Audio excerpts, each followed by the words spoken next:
Netflix thinks Simon Cowell can rebuild One Direction. They don't mean it symbolically. They don't mean it as a tribute. They mean it literally. They've brought back the same architect. They've dusted off the same blueprints. They are promising the same miracle. But here's the problem no one is willing to say out loud, because saying it feels like admitting the party is over. One Direction didn't change music. They changed people.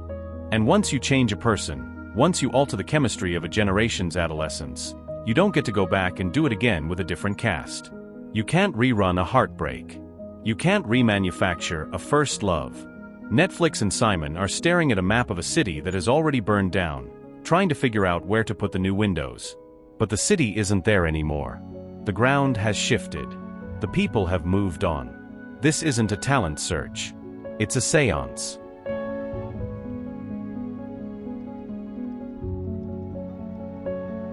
Chapter 1. The question that gives it away. Netflix titled the episode, "Where Have All the Boy Bands Gone?" It sounds like a harmless inquiry. A bit of nostalgia. Where are they now for a genre? It isn't. In the language of the music industry, when a titan like Simon Cowell or a giant like Netflix asks where something went, what they actually mean is, why can't we control this anymore? Boy bands didn't disappear. They didn't go extinct like the dodo. They did something much more dangerous to the corporate bottom line. They stopped obeying. The boy band as a concept was always a pact of obedience. You wear the vest. You sing the hook. You smile for the lunchbox photo. You remain a blank canvas for a million teenage dreams. But look at the landscape now. Simon isn't chasing voices. If he wanted voices, he'd go to Broadway. He's chasing authority. He's chasing that 2010 feeling where he could stand on a stage, point a finger, and create a billion-dollar ecosystem out of 5 strangers.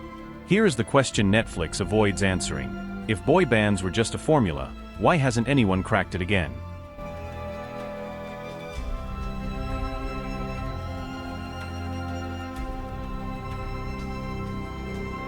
If it's just 5 cute boys and a Max Martin-like chorus, why are the charts empty of them? The answer is terrifying to a businessman, because the formula wasn't the secret. The accident was. Chapter 2. The Myth of the Master Builder.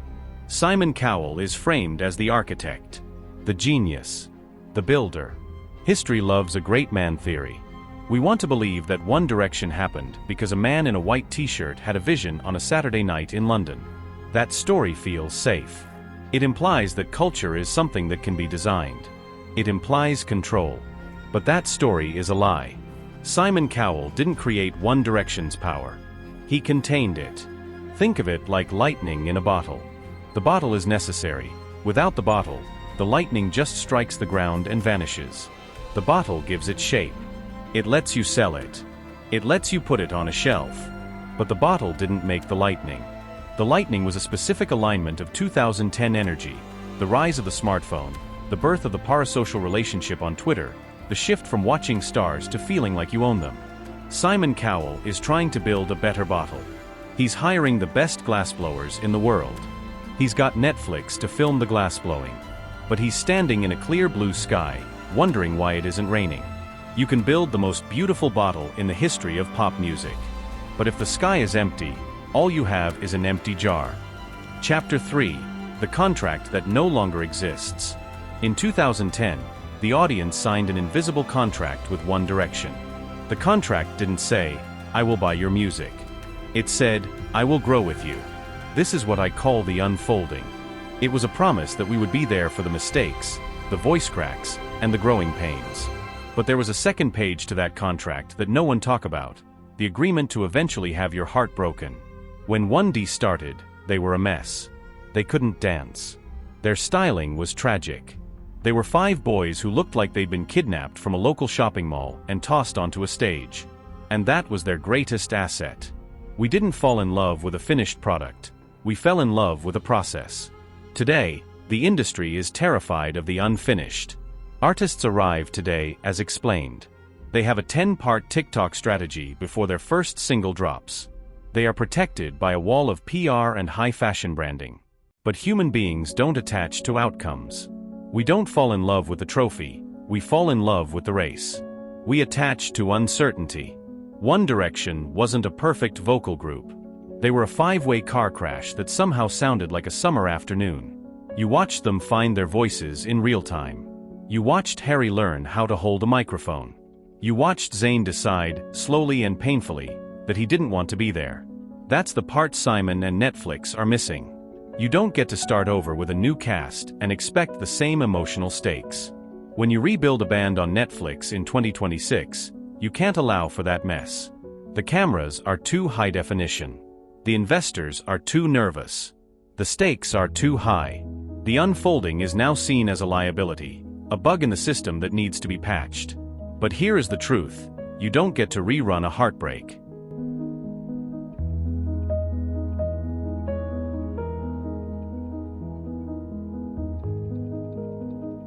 The heartbreak of One Direction, the departures, the hiatus, the distance, was real because the growth was real. You can't manufacture the sting of a goodbye if the hello was scripted in a boardroom. If you don't let them unfold, we won't let them in. And if there's no risk of them breaking our hearts, we won't give them our hearts to begin with. Chapter 4: Why Netflix Can Only Study the Past. Netflix isn't creating culture here. It's archiving it. There is a fundamental law of the universe. Documentaries don't ignite movements. They preserve what has already burned. When you see a documentary about a search for the next big thing, you are watching a postmortem. You are watching a giant corporation try to reverse engineer a miracle. You don't film a fire to start one. You film it because it's already over and you want to remember what the heat felt like. Netflix wants the data. They want the One Direction effect, because the data says it's the most loyal fanbase in history. But you can't data mine a feeling. The next One Direction won't have a Netflix show. They won't have a high-budget search. Why? Because the moment you put a camera on a movement before it starts, you've already killed the movement. The second the discovery is televised, it isn't discovery anymore. It's an assignment. And the modern audience hates being assigned homework. Chapter 5: The Death of the Assigned Idol. Rebuilding assumes the rules stayed the same. They didn't. In 2010, we were still okay with being told who to like. There was a hierarchy.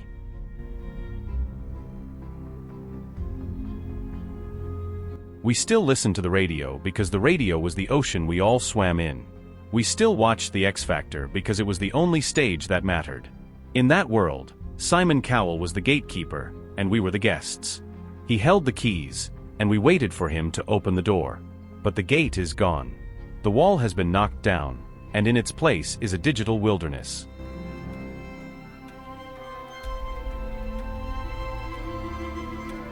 Attention has hardened. It's no longer something we give away freely. It's become a currency that we hoard. We are more protective of our likes than we are of our money. Because in 2026, who you follow is who you are. People don't want idols assigned to them by a panel of judges in high-definition suits anymore. They want the discovery. They want to feel like they found a diamond in the dirt before it was polished, before it was approved by the board of directors.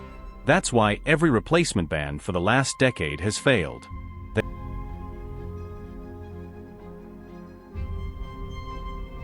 They arrive too clean.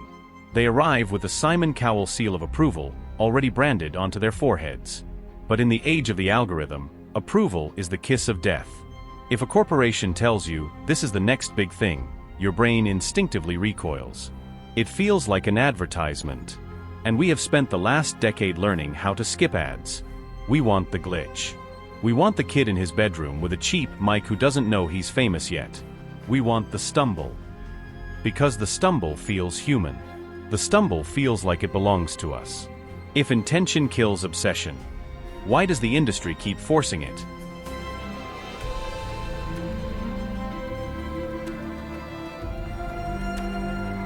Because the industry doesn't know how to stumble.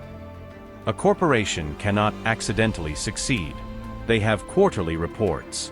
They have shareholders. They only know how to invest.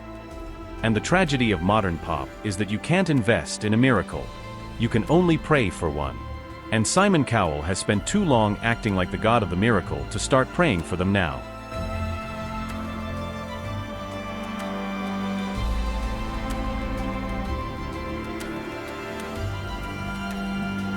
Chapter 6: The panic under the nostalgia. This show isn't about nostalgia. It's about anxiety. When innovation stalls, industries remember. When they can't figure out what's next, they reach for what worked last. The music industry is currently in a state of absolute panic. Songs are getting shorter. Labels are begging TikTokers to dance. The superstar is a dying breed. Simon Cowell isn't wrong for trying again. He's a businessman. His job is to find the gold. He's wrong for assuming people want to go back. Nostalgia is a comfortable place to visit, but it's a terrible place to live. We remember One Direction with a specific kind of ache because they represent a version of the world that doesn't exist anymore. A world where 5 boys could just be boys, before the internet became the everything. You can't reconstruct a ghost. You can only build a costume that looks like one.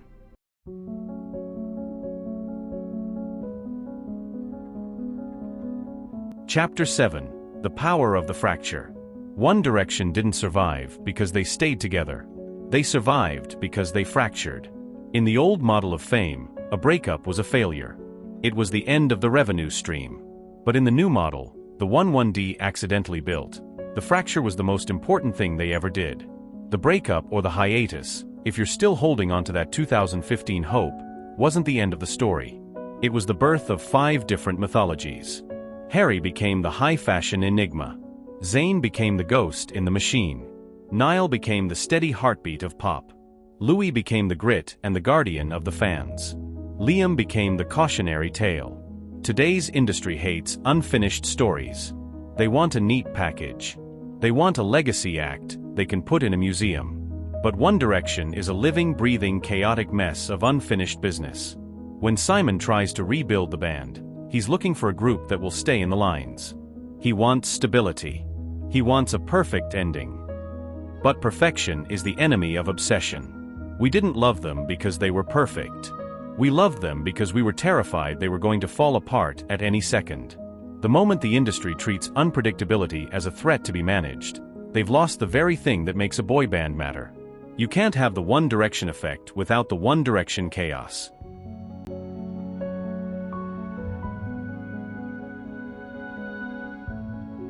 Chapter 8. Ruins versus Ghosts. Netflix thinks Simon can rebuild One Direction. But rebuilding assumes there are ruins. It assumes there are bricks on the ground that you can pick up and stack again. This isn't a ruin. It's a ghost.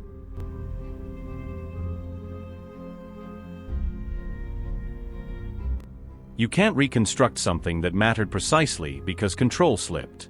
One Direction worked because Simon lost control of them. They became a meme. They became a fan fiction universe. They became a digital riot that the label couldn't stop. Simon wants to build a riot. But a riot that is scheduled for a Tuesday at 8 p.m. on Netflix isn't a riot. It's a rehearsal. Chapter 9. What comes next? The stumble.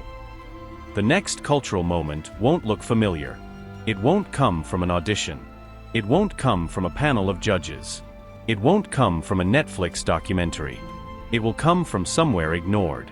It will come from a corner of the internet that Simon Cowell doesn't have the password for. And by the time the industry notices it, it will already be out of reach. It will already belong to the people. Netflix asked where the boy bands went. The better question is, who decides what gets to matter now? Because the next One Direction won't be built. It won't be manufactured. It won't be cast. It will be stumbled into. And when it happens, we'll realize that we never wanted a new One Direction at all. We just wanted to feel like something belonged to us again. If this changed how you see fame, control, and the ghosts of our favorite bands, share your take below. Do you think a formula can ever replace a feeling? I'll see you in the next one.